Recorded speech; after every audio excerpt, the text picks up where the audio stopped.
Pandemic. Good evening. Welcome to Pandemic. I'm Joel Silberman. I am here tonight with Mick Garris, who is the writer of a great number of genre and horror classics, but particularly Hocus Pocus, which has him super busy this month because it is arguably the most popular Halloween movie of all time. And we are pre-recording this episode to accommodate his very busy schedule. We're incredibly grateful that he is with us as folks tune in. I'm going to do our typical thank you to our sponsors, to Roadmap Writers and Notes for Execs, and then we'll hop over to Mick. So this episode is brought to you by Roadmap Writers and Notes for Execs. Roadmap Writers is an online writer education platform hosted by working industry executives. If you're looking for a real-world solution to help develop, market, and sell your script, visit roadmapwriters.com to learn more. You'd think I would just have that trippingly off the tongue at this point. Notes for Execs is a company that guides working entertainment executives on how to give better and more effective creative notes. Now they're opening their doors to writers as well, who can learn about their own writing through learning about the notes-giving process. Visit notesforexecs.com for more information. And now I am thrilled to introduce to the stream Mick Garris. Hello, Joel. How are you? I'm doing all right. How are you? Oh, it's my favorite time of the year, despite being a bit despoiled by current events, but happy to be here. Well, the good news about, or the good thing about holidays is that even when things get weird, as things are currently, and some folks will be listening to this podcast, I assume after Halloween, but we're right before Halloween right now, and I think it's safe to say stuff's real weird. Stuff is weird, and not just pandemic weird, but just the state of the world is awfully damn weird. I had noticed that. When you started writing horror, and then I'll get into the serious questions. When you started writing horror, did you ever think the world might actually be scarier than what you were writing? No. Well, one thing in particular, when I was directing Stephen King's The Stand miniseries, who knew how prescient that was and how well he understood, well, in that case, an epidemic that killed off 99.9% of the population. But, it was incredibly prescient and thoughtful and well organized, and too much of it came true. And I never envisioned that. Well, I'll want to dig a little bit more into that project and we'll get there. But I'd like to start with a question that regular viewers have heard me ask many times, and that because unlike some of the guests that I've had on, I don't actually know you personally, and am even more grateful, therefore, for you swinging by. I have a quote from a friend tour of mine that's a friend and mentor, Matt Nix, who created Burn Notice, who says that great writers don't just write what they know, they write who they are. So aside from being one of the hottest podcast guests around in the month of October, who are you? Well, I'm just a guy who happens to work in a very public industry. I started writing fiction when I was 12 years old. I always loved movies. I was drawn to the darker ones. I love all genres. But once you achieve a certain level of success in the horror genre, it becomes sort of a ghetto. And there are great, wonderful talents who are certainly not of the ghetto level. And I aspire to be above that. But I think horror is a serious genre that too many people consider a gutter genre. But I am a human being, who has had, I had a complicated childhood like everybody has. I've had loves and losses. And, being an artist, I'm able to make a living telling stories in many media. And that's something that I really love. I write books. I write screenplays. I produce and direct television and movies. I have a podcast. So I'm just somebody who loves books and cinema and the arts in general. But I'm also, unlike the work that I do, very gentle, soft-spoken in a lot of ways. But I was also a rock and roll singer in a band, so I have my more outward side too. But like everyone, I'm just a mix of complex issues. I'm the result of my history and my future, I hope. Well, that's fantastic, and I love you framing all that. The reason I like to ask that question is because it just opens the door to whatever the other person, whoever the other person is. And there's a lot, like, I feel like we just kind of got the table of contents to start unpacking. Yeah. I guess I had a feeling that you were also in music in some way, simply because there just aren't as many folks with hair like yours. Yeah, I wonder why you would assume that. Yeah. I don't want to assume, but perhaps deduce. Yeah, that's even better. You're a writer. You have to be intuitive. Exactly, and the best scripts always have, you want to set up 1 + 1 for your audience and let them do the calculation to 2, not to totally say it's 2, folks. Right.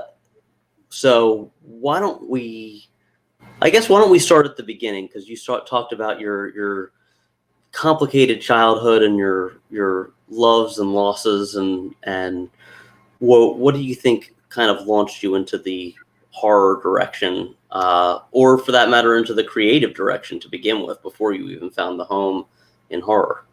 Well, my father was a very gifted artist, and he went to art school, but was never able to make his living doing his art. It was something he came close to many times. He created a couple of comic strips and a graphic novel back in his youth, but wasn't able to fulfill it. He had 4 kids to raise and worked two jobs. And so it was tough. My parents split up when I was around 12 or so. And that seems to be a common denominator amongst creative people, to come out of a broken home where you become more internal than external in a lot of ways. And you experience emotions that may be happening a little earlier than you should, when you're watching parents fighting viciously with one another and hurling the worst of epithets. It doesn't desensitize you, it sensitizes you. And you assume that only your household is a battleground and that everybody else is like Leave It to Beaver. But I think it opens you up. I started drawing, and that was the first talent that I was lucky enough to experiment with. But once I started writing short stories, I kind of gave up doing the artwork. And so I think that was a launching ground. And then one night, The Son of Kong was on TV. And my mother had seen King Kong in the movie theater when she was a tiny girl in a re-release. And it terrified her. So she wanted to make it into a useful learning experience, to sit together with father and mother and 4 kids, all to watch King Kong, because they didn't want it to be too scary. And that movie hooked me. Hooked me. And I saw stop motion apes and dinosaurs and things. And it was, whoa, what in the world is this? And then I started watching horror movies and the like. Others as well, but I definitely leaned that way. Do you feel like, and I might be projecting here a little bit, but that the escapism of that stuff was appealing given what was going on at home? No question. These were worlds that were imaginative and new to me. But it wasn't just escapism. It was also, I think, what happens with a lot of people who have that kind of a childhood. They become outsiders. Even though I had 3 siblings, I was very much kind of we all had different personalities and all lived our lives with different friends and things. But you tend to identify with the monster, with the other. And I think most creative people, whether they're painters or singers or musicians or songwriters or screenwriters or filmmakers or authors, they come from that place of you are an outsider, and it makes you more introspective. And I think most people in the creative arts were not the prom king and queen. They were the people with their noses buried in books, or in art class, or kind of ostracized and not going to all the popular places with all the popular kids. Well, it's funny. Perhaps given, I don't know exactly what you used to sing or still sing, but I obviously, given my shirt, and perhaps this is something we share given your hair, I go to a lot of heavy metal shows when we're not in the middle of a pandemic. Yeah. And I had an experience a few years ago at a show that I was going to by myself. It was a smaller band, didn't have any friends that wanted to go with me, and I was new-ish in LA at that point. Now I have a group of people that we always go to shows. And I'm at this club. It's now since closed down, and before the pandemic closed down. And there are these two women there who are total prom queen types, and like very out of place looking, very confused looking around. And I know that I'm somebody who can occupy both worlds. Like, I'm somebody who can talk, kind of regular down the middle folks talk, but also obviously I'm very at home among the outsiders and the nerds. And I just walked up to these two women and I went, "So, what are y'all doing here?" And they were such a relief of like, "Oh." And apparently there was a guy in the opening band, the lead singer, in fact, who was a personal trainer. And they were personal trainers with him at the same gym. And they were like, "Yeah, we thought that this was going to be like Train." And I'm like, "Yeah, this is not going to be like Train, I can promise you." It's Train wrecked. Yeah, exactly. This is Train wrecked. But they're like, "This is like, you seem really nice and normal. Like, who are all these people?" And I was like, "Well, so remember like in high school when you guys would like go to parties and like have fun and have your first like romantic and or sexual experiences?" Yeah, we weren't doing that. Was not an option for a variety of reasons. Could have been clinical depression, could have been any number of things. And so we threw our own prom, and this is it. Welcome. And I'm still friends on Facebook with one of them, and have not seen her in person since. But to see this entry into a totally different world that was totally under their noses was kind of exhilarating to watch. Yeah. Well, socialization becomes an important thing as you mature, and dealing with the real world and being able to walk both sides, like you were just talking about, is important if you want to fulfill any aspirations that you have creatively or ambitions that you have.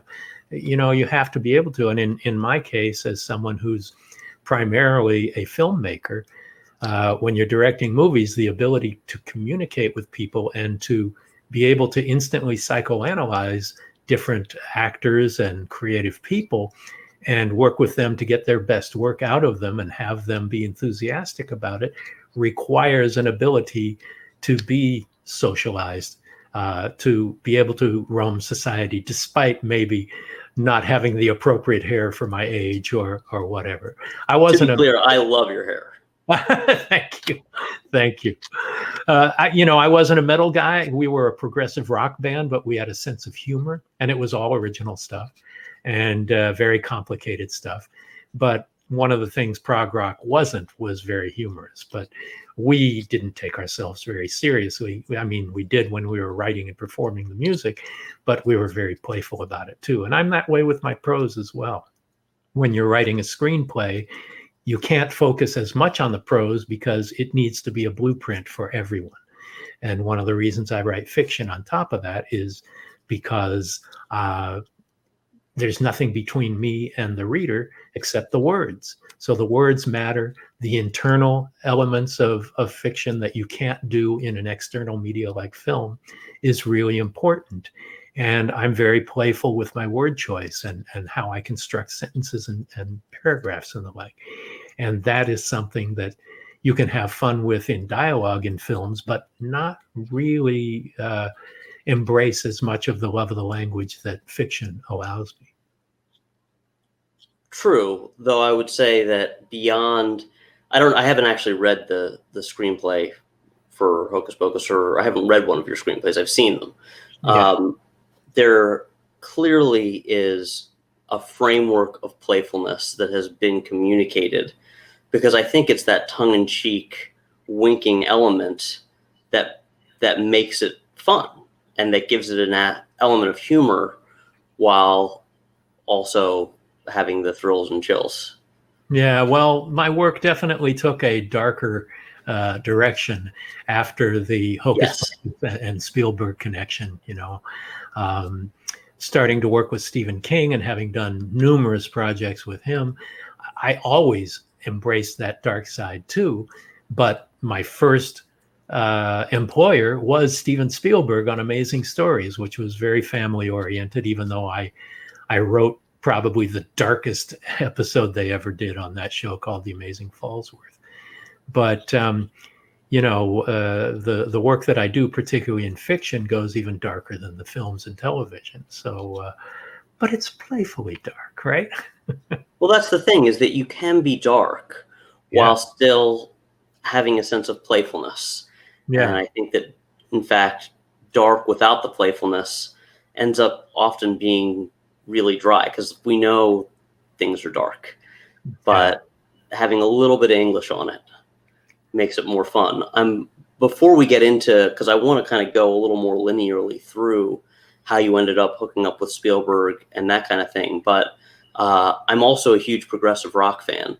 My intro to music was Queensryche and Dream Theater, who were progressive metal bands. Right. And so from there, like, one branch of me went super metal and the other branch went super prog. But I've never heard of a funny prog band. No, and so was that, I assume, before your writing career took off? Well, before I was able to, I joined the band when I was 18 years old. The funny thing is, we just put out our first ever album. And really? We recorded hours and hours of stuff in the 70s when we existed. And our keyboard player got together a bunch of our best demos and refined the recordings a bit, but they were 2-track masters. We didn't have 16 tracks to work with, but we overlaid new vocals and instrumentation on these recordings from way back when. And now, 50 years after we formed, here's the new album. Horse Feathers was the name of the band. The album is called Symphony for a Million Mice. It's on, Apple Music and Google Play and all of those places. And you can get a special edition signed CD if you want. So I am 100% looking that up as soon as we get off here. Say the title again. Horse Feathers. The album is Symphony for a Million Mice. And Symphony for a Million Mice. Okay, here it's auto-populating in Google. I've got it bookmarked. Folks listening and watching, you definitely are going to want to hear the Symphony for a Million Mice. Here's hoping. Yeah, we'll expand your musical boundaries a little bit. What would you say if you were to describe the sound for somebody to really entice them? I didn't realize that we were going to be promoting a new piece of musical work. Well, or a fresh piece. It's complicated music for rock and roll, but in a way, it's little symphonies. Symphony for a Million Mice is entirely instrumental and is a rock symphony. But we played music that had a little more complexity than the 3-chord rock and roll that most people are used to. And everybody played several instruments, and we work with interesting time signatures and the like. But but it's accessible music. It's accessible prog. It's not just showing off our chops or what we could do and how complicated we can make it, but complicated within reason, and still enjoyable for those who maybe don't venture into the world of Gentle Giant and Emerson, Lake and Palmer and Premiata Fornaria Marconi and things like that. So there's a bit of humor, and a couple of them are balls out funny things. But it's that sounds right up my alley. What inspired you after all these years to go back and master stuff and release it? Well, it was just an opportunity. We're all graying, and it was the keyboard player's idea. And he said, "What if we put these together and do it as an album?" And then everybody was in on it. Our guitarist passed away in the 90s, so he's not a part of it. But the rest of us, we've remained best friends, even though we live in different cities and the like. But we're always in touch with each other. And it was just something we thought, why don't we make something permanent about this rather than having these rot away on tape reels and, hard drives that are dying. Let's just do it. Well, this is thrilling. This interview could end right here or won't. But yeah, we're off the rails now. Yeah. No, we're a little off the rails, but I just love. I have this fantasy now that, like, belatedly 50 years later, this is going to become like this huge album, and that everybody's going to be like, "Man, who knew?" It's not going to be a huge anything, but it's out there for anybody who wants to access it. Well, so you come out of this kind of combustible childhood.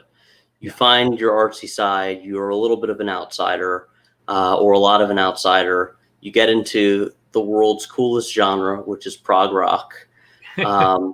And then somewhere along the way, you shift to writing prose and film and so forth. What happens, I guess, after 18 when the band starts? Well, even during the band, I was doing, I wrote for my high school paper, and I wrote for an underground newspaper, the same one Cameron Crowe wrote for, which his movie Almost Famous is all about. So I interviewed people when I was in high school. I interviewed Jimi Hendrix and Janis Joplin and things like that. And so I wrote journalism, and then my interest in journalism started turning towards film. And I also, when I was my first year, no, I was still in high school, my last year in high school, I interviewed Ray Bradbury when he came to town and to speak at a college. Then the next year, or a couple of months later, I interviewed Rod Serling, creator of The Twilight Zone, who came to the same college in town. And so my fascination, after the band had gone along, and we thought we were going to make it big, and we never really did. But I was always growing an interest in film, and I'd always loved film, and I loved the darker side. But so I eventually got a job in my 20s doing publicity. But the first job was I got a job answering the phones for the first Star Wars. They were in a tiny little office in a former motel across the street from Universal Studios. And so for $150 a week, I answered phones at Star Wars. Star Wars, may I help you? And, that led to more journalism and interviewing people within the film business. And I got an interview show on a channel that no longer exists, the first pay TV channel in Los Angeles, which, by the way, is my hometown. I was born here, called the Z Channel. And I talked to the program. I was writing for their program guide, and I talked to the program director about the idea of doing an interview show called the Fantasy Film Festival. And I would find out what movies were coming, and I'd book the director of that movie, and it would run a 15-minute interview before the film ran on the Z Channel. So he loved that idea, and I got John Carpenter and Tobe Hooper and Steven Spielberg and Christopher Lee and William Shatner all did these interviews on the Z Channel, which I kept interviewing, as I do now on the podcast. But I interviewed Spielberg, and then I started working specialized publicity at Avco Embassy, who at the time were releasing movies like The Howling and Scanners and Escape from New York and The Fog. So I knew the genre, and I would do special publicity for the magazines in the genre, go to do slideshows and clip shows at conventions that nobody else knew about. And so the head of Universal, or the head of Avco Embassy, brought me with him when he became the head of Universal. So I was doing specialized publicity on The Thing, An American Werewolf in London, E.T., Poltergeist. And so Spielberg knew me and remembered me from the interview we'd done when we were doing publicity on E.T. at Universal. And later on, I hired myself to do documentaries in my publicity job on the making of some of these movies. And on the first day of shooting The Goonies up in Astoria, Oregon, I'm setting up the lights to interview Steven for that documentary. And he said to me, you must do a lot of these. And at the time, and I would not recommend ever saying this, and I can't believe that I actually did, but I said, well, I'd been working really hard on trying to make it as a writer. And so I told him, well, I'm kind of cutting down on these because I'm really trying to make a go of it as a writer. And he said, oh, really? We're looking for writers for this new show I'm doing called Amazing Stories. And at that time, I had gotten an agent, and the agent had gotten one of my spec scripts to Amblin, Spielberg's production company. And little known to me, there was a reader writing a report on that spec script that ended with the words, hire this man. So when he came home to LA from the shoot on The Goonies, he read that coverage, and I was the first person hired to write an episode of Amazing Stories. And wow. They liked it, asked me, Steven gave me, you can't believe the call that comes in, Steven Spielberg calling for Mick Garris. And I said, what? And it was, I love the script. I want you to do another one right away. And we want you to come on board as the story editor. So I was on food stamps and went to working for Steven Spielberg. Wow. So you were on food stamps while you were doing that publicity work. After I did the publicity work, I decided I'm going to make my claim. I'm going to try and do it. I can't be distracted with an 8-hour-a-day plus job. And I committed to it. But I was writing more during that 8-hour-a-day job than ever in my life, evenings and weekends and all of that. But it paid off. And then people who never would even read my stuff, suddenly I was knighted by King Stephen, and I was getting offers from all over the place. So it kind of really changed my life. But for close to, I would say 8 months or so, I was on food stamps before I got that call. Wow. And prior to that, while you were working the 8-hour day, I mean, that was years. I mean, I'm just tracking the time. Star Wars would have been 1977 or 76, actually, when they're, got the production office open. I was there when it was done. So, okay. And then, of course, The Thing was 1982, and E.T. and all of those movies were 1982. So that was pretty much my publicity life. So, and because I know that there will be some Star Wars fans watching this, when you say it was done, it was like post-production kind of thing. It hadn't rolled out yet. It was just being released when they hired me. Got it. So you would have been there for the explosion. Yeah. It was everywhere. Before that, I was working at a record store at Tower Records in Westwood. And, I saw these posters for this movie Star Wars and getting the soundtrack in before the movie ever opened. And so that was really something. And then to be there in the eye of the hurricane was pretty spectacular. And one of my jobs was operating the R2-D2 robot at personal appearances. And that included the Oscars that year. So the only time I ever have been or will be at the Oscars was operating R2D2 when he was giving the sound editing award to Ben Burt that year. Wow. That's fantastic. I'm glad I followed up a little bit there, Yeah. because what a fun and strange job, and to be, kind of in a front row seat for what would become one of the most influential films of all time. Yeah, I have been so fortunate in so many things, and not all of them have to do with work, but personally and professionally, I've had a lot of luck. And you need luck, and you need some ability, and you also need to be somebody wants to work with, and you want to be able to offer them something that they're looking for, whether they knew it or not at the time. And you have to be able, this is for writers, you have to be able to be someone people want to work with. You have to be flexible. You have to roll with the punches, and the more you do that, the more ability you have to make things your way further on down the pike. Yeah. Well, I want to do, or I have to do, a quick sponsorship break. But when I come back, I want to hop into what your world starts to look like after you're knighted by King Spielberg.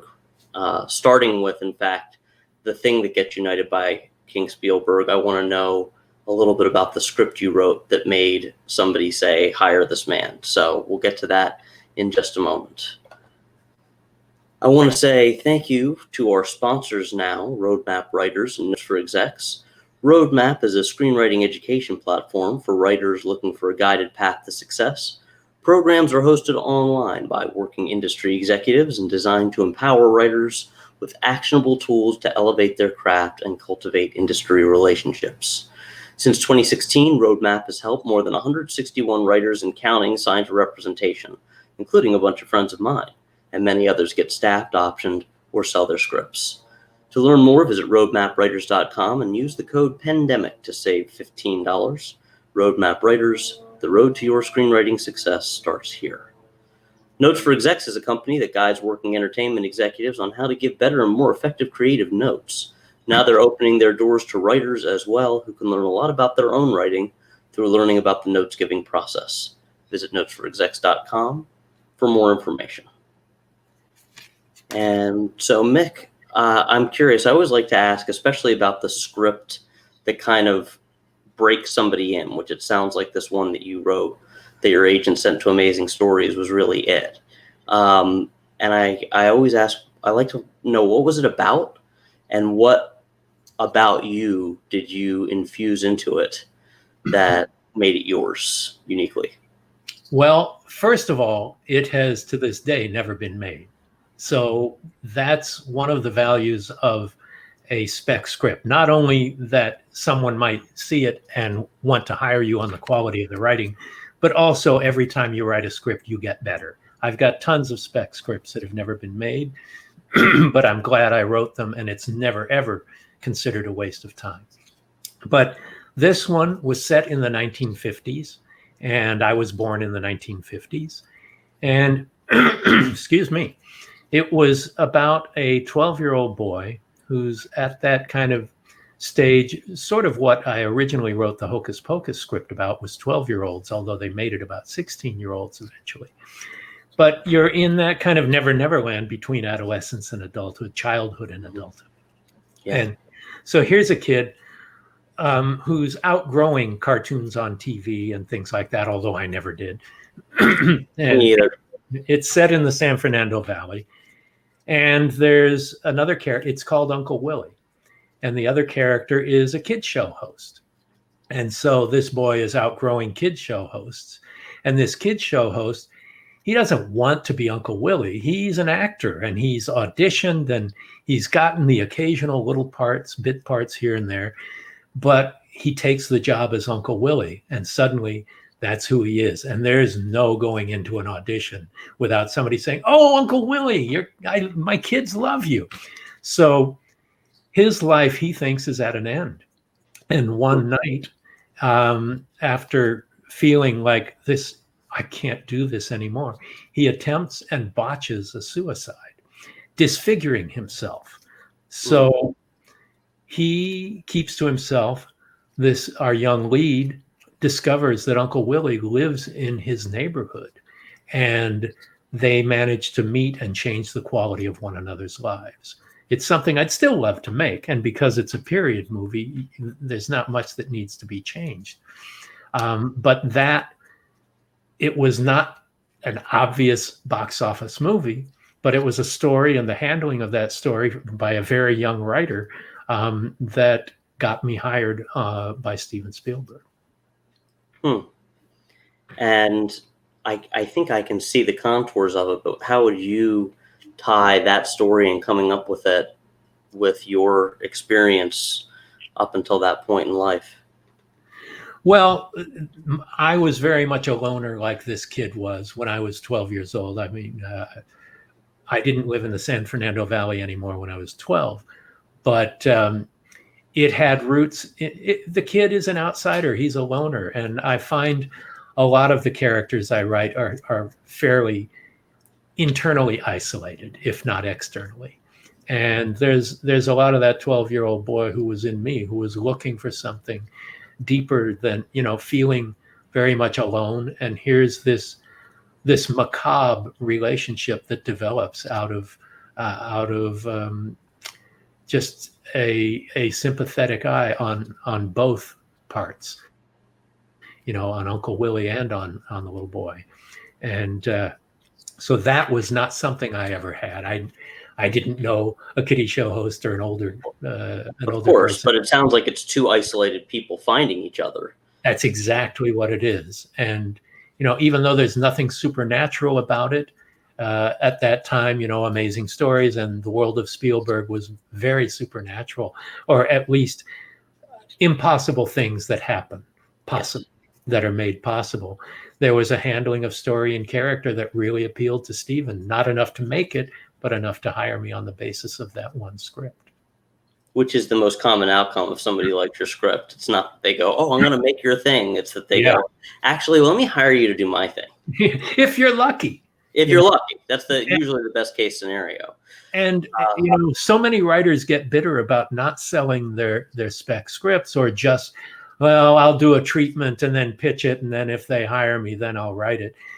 Sitting down on page one and writing is a gift to yourself, and it's something that I think is really important. And you can't see the bottom row of this bookshelf, but it's filled with screenplays that have not been produced, and some of them have been, but there's no regret in any of them. And I don't slave over a script for a year. I am fairly facile as a writer. Luckily enough, I have the ability to write quickly, and it would be shitty if I wrote slow.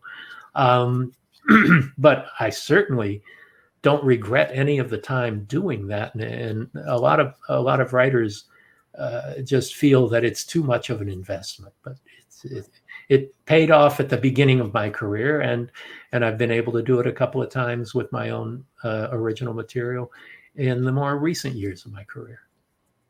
And out of curiosity, how long, because you say you're a faster writer, and I've done everything from writing a draft in 5 days to taking a year on a screenplay, just depending on what it was and how naturally it was coming.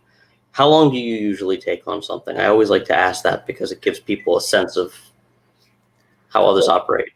I have never taken longer than 5 weeks to write a draft of a 2-hour movie. I've written mini series as well, so that's a little more time. But if I used to think it would be so much better. What would it be like if I took 6 months to write a script?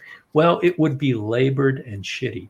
At least the way my fingers and my mind work when they're attached, it goes very quickly. And when I'm writing on spec, I never outline beforehand. It's just how I work. I have an idea and ideas of where it might go, but I never know where it's going to take me until I finish the first draft. And Stephen King says in his book on writing, which is the best manual for creative people, no matter what you do, is that first draft is your gift. Don't share it with anybody till you're done, and don't look for input until you're done, because it's going to be all you that first time through. And allow yourself to be yourself, and and don't write what you think is going to sell. Yeah. Well, I love that, and I would recommend that book on writing to anyone who wants to write. And I envy that 5 weeks for a feature. I have written at that pace, but it is not where I'm most comfortable. Yeah, well, you did it in 5 days. I've never done that. That was a hour-long TV pilot. I had a staffing opportunity, and I didn't have a piece of material that matched the show, but I had an idea that I'd been sitting on for a while that I mean, well, if I could get a draft of that and make it decent, I could probably, and I then revised that draft for a couple of years, but the first draft was good enough to get me a job. So right.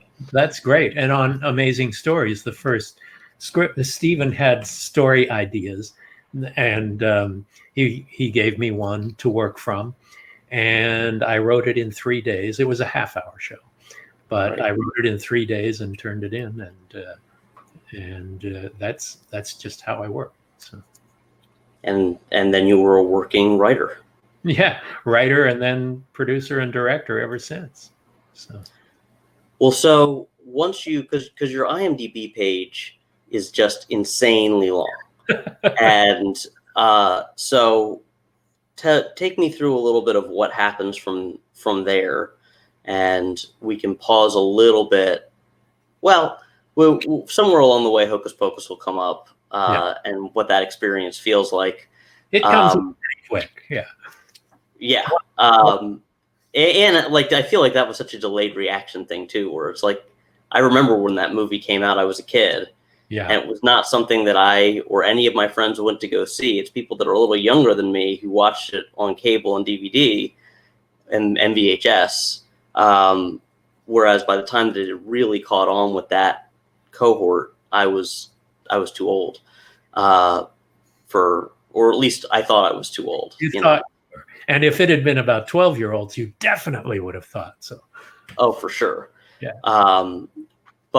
But so what happens after you turn in that first script in 3 days?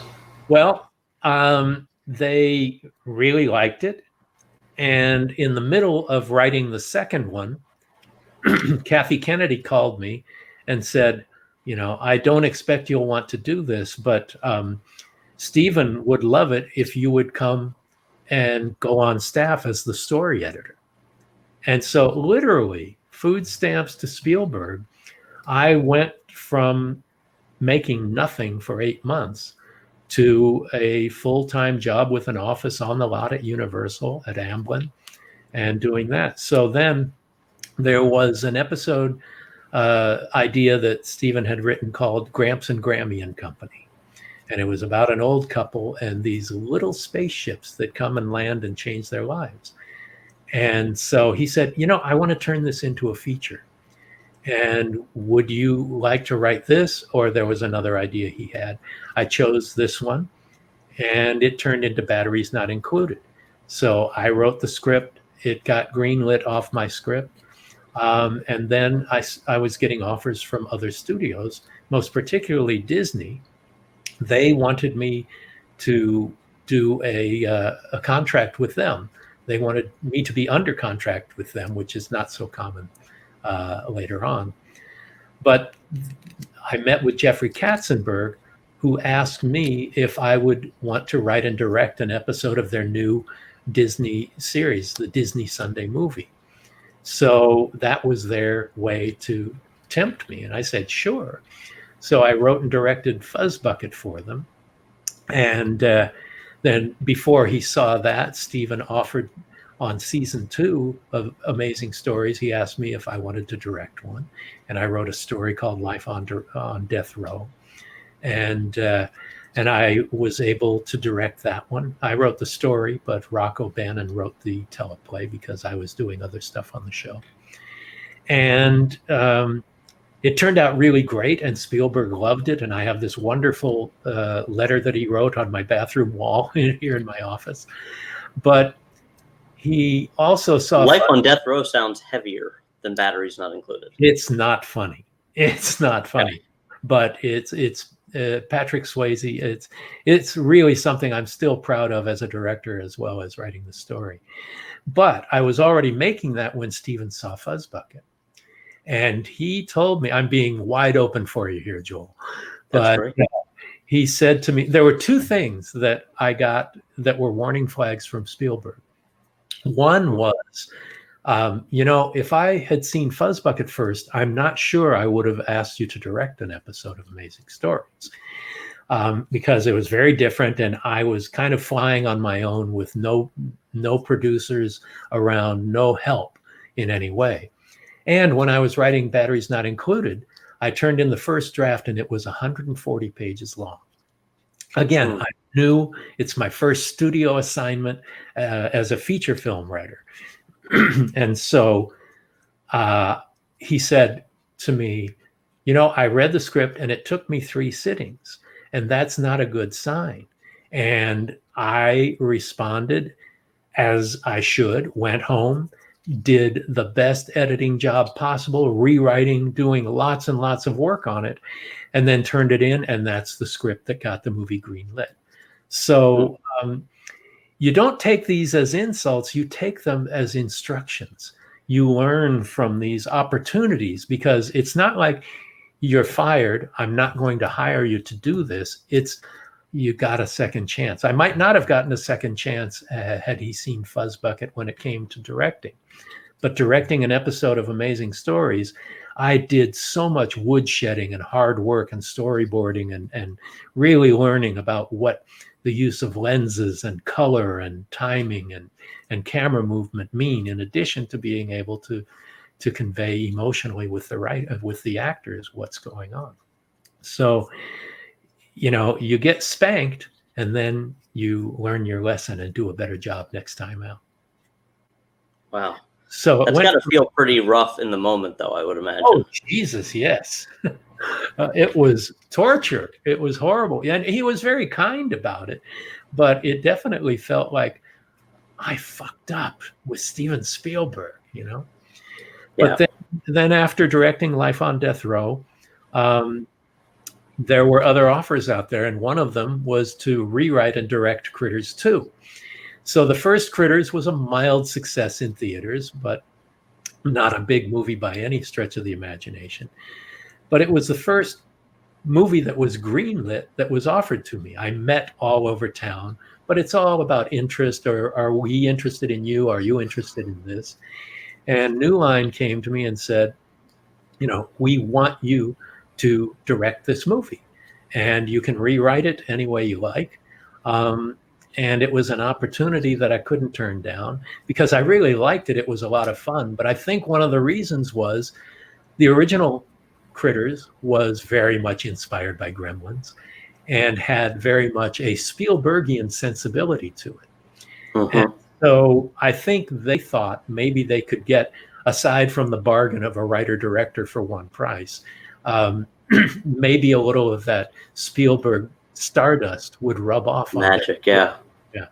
So yeah, I was greatly influenced by Spielberg as a filmmaker, but Critters 2 had even more inspiration from Joe Dante as a filmmaker, who had a huge sense of humor in Gremlins that the original Critters did not really embrace.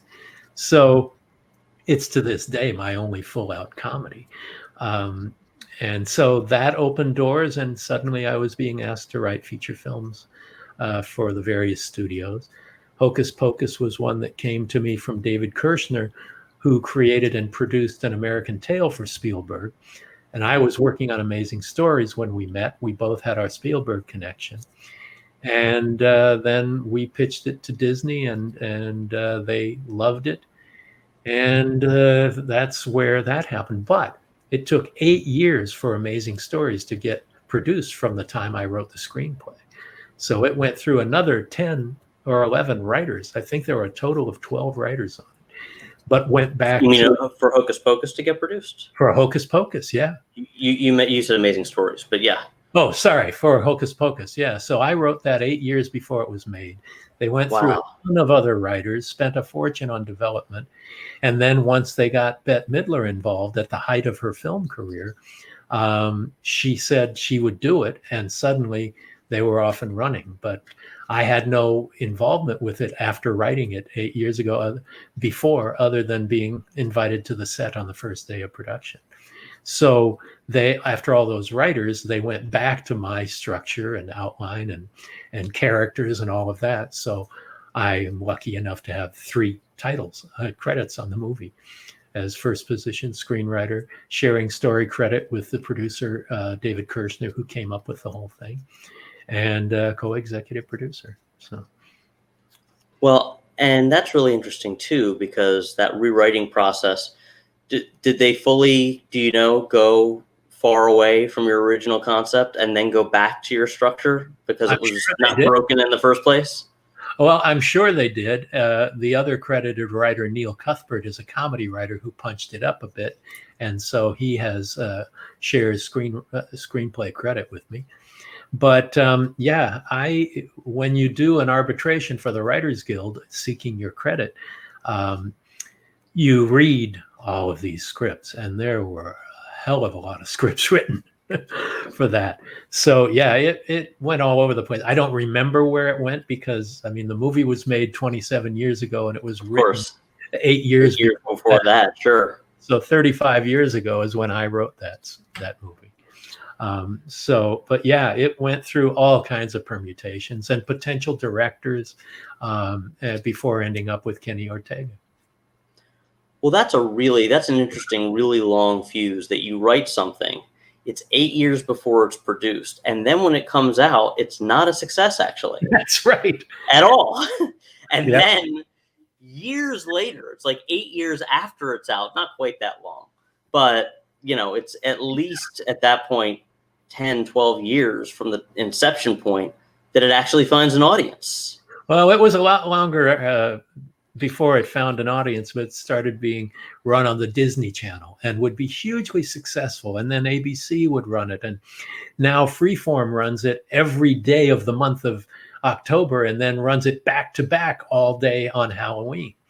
And so it's been so embraced, and theaters run it on Halloween constantly. It was the #2 movie in America a few weeks ago. It was the #1 movie on its opening day in the theaters.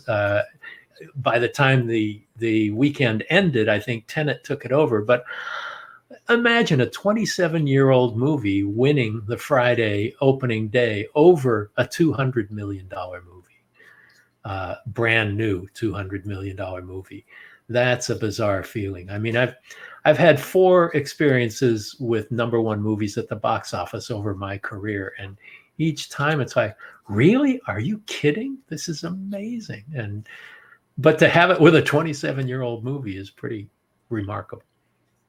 Well, so what were the other #1s then? Because you've got so many credits that we could talk all day. But what were the other #1s for you? Well, the first one was Sleepwalkers, presumably. Well, no, before that was The Fly 2. All right. Which I wrote. Also, Frank Darabont and the Wheat Brothers are credited on that, but I was the first writer on that one. That was #1. The second one was Sleepwalkers, which I directed. And the third one was Unbroken, which I produced. And Unbroken, if you've seen it, is the story of Lou Zamperini and his life during World War II.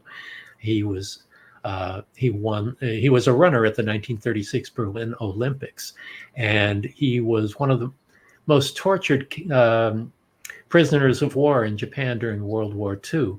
He was on a life raft after his plane crashed in the Pacific for 47 days with 2 other men. And one of them died after 27 days. Then they were picked up by the Japanese and interred in a prison camp. He was there until the end of the war for 2.5 years. Well, he's my father-in-law. So people think, how did Mick Garris, that horror guy, produce Unbroken, directed by Angelina Jolie, this big mainstream Hollywood World War II movie? Well, because I knew and pitched his story to CAA and Universal and managed to get it set up there. So that, and now Hocus Pocus, they're my 4 #1s. Well, So just to pause on the Unbroken of it all, I had not. I'm familiar with the movie. That story, when you're putting it together, were you pitching yourself to try and write it and direct it yourself, or were you saying, I know that I want this story to be told, and I'm not the guy that people usually look to for this kind of thing. I'm going to try and be the producer and package it all. Absolutely. I wasn't going to try and make myself a part of that package because I didn't think it would help it get going. Plus, I didn't want that responsibility of writing a true historical movie that is all about my father-in-law and Right. take his wrath if I were to lead it wrong. And it was a lot of research and a lot of work for everybody involved. And it was a story that, I thought could better be told by someone else. And that's the way it turned out. So I couldn't have been happier to just be one of the producers of the film. Wow. Well, it also takes a certain amount of humility. I think a lot of people would try and put themselves into the middle of something like that, to say, you know what, let me set the table and host the party and let some other folks cook the meal. Well, humility is a very important trait to be in the arts anyway, because a lot of people become inflated by success within any kind of work that is done for public consumption. And it's real easy to flame out when you do that. And you alienate the people you work with. And you want to make the best movie possible. And if you're not the right guy for that, then move over and encourage the right guy, because you want it to be great. And if I can make it great as the writer and director and the producer, then that's wonderful. But if there are better people for the job, then more power to them. Well, that leads to, I think, what will be the last question here, because we're at the hour, and I guess I'd like to close by saying it sounds like you start with you hit the success, and the narrative that we have now is that you hit the success and you've got this 35 plus year career, and it's all just gravy after amazing stories. What is one moment, because I know that can't be so, what is one moment of frustration or disappointment that sticks out in your memory? Because I think it's important for people to hear those and know that everybody, even the successful, face them. Oh, there are tons of them all the way along the line. One of them, one of my favorite scripts I've ever written was a 4-hour miniseries based on Stephen King and Peter Straub's The Talisman. And it was an adaptation.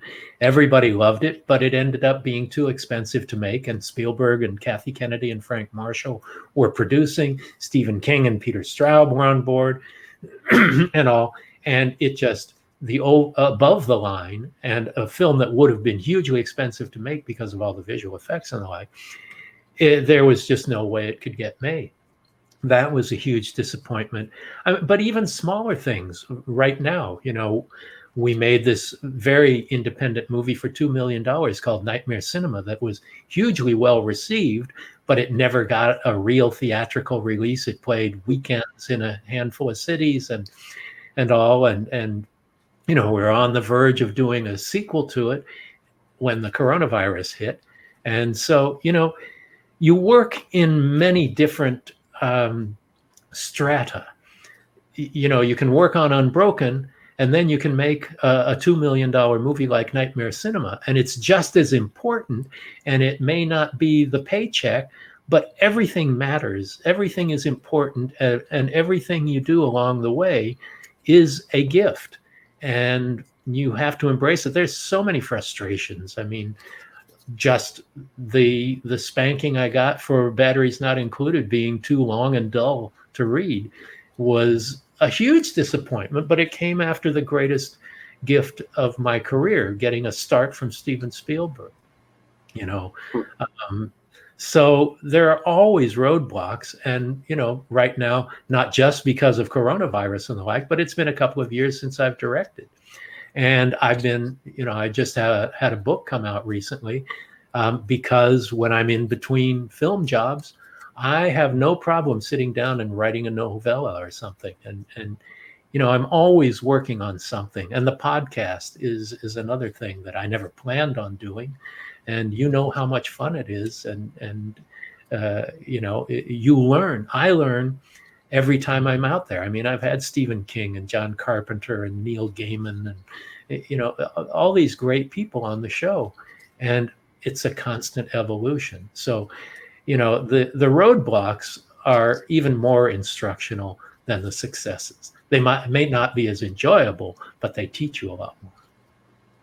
That was something that was told to me very early on when I was here. The first actually kind of event that I attended with a producer who said, you learn very little from success.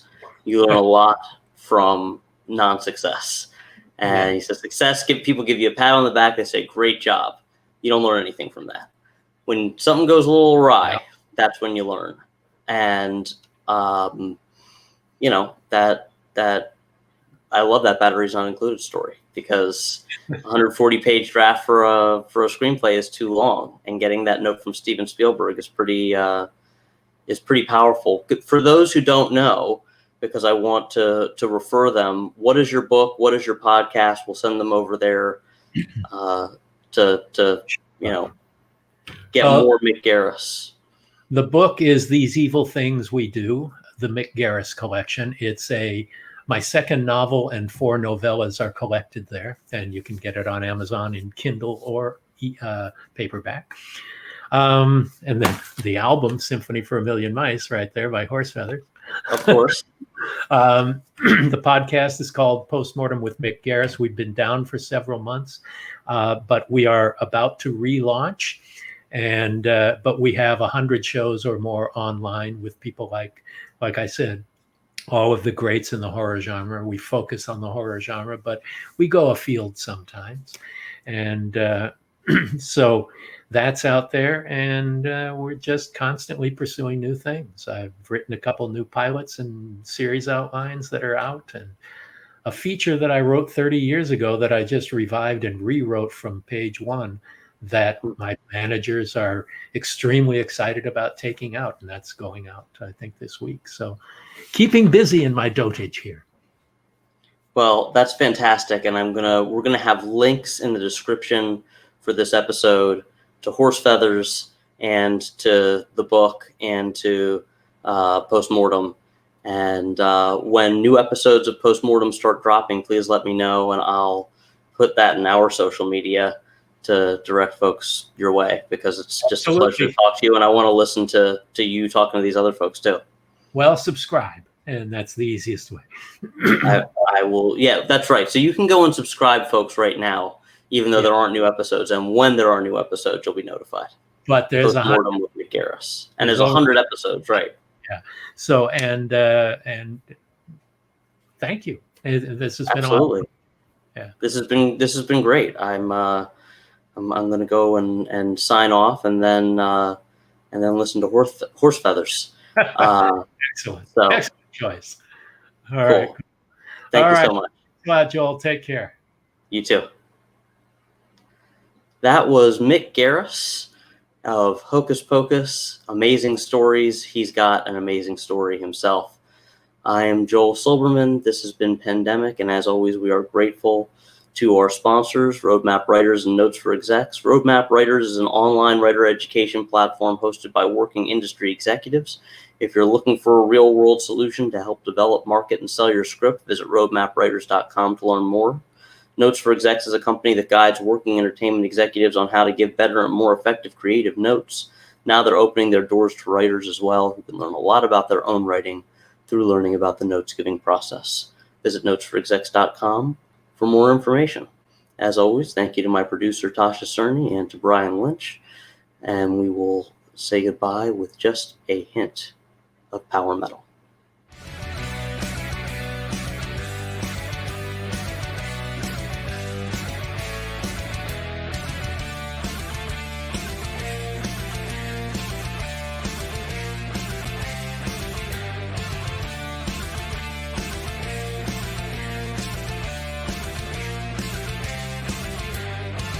Pandemic.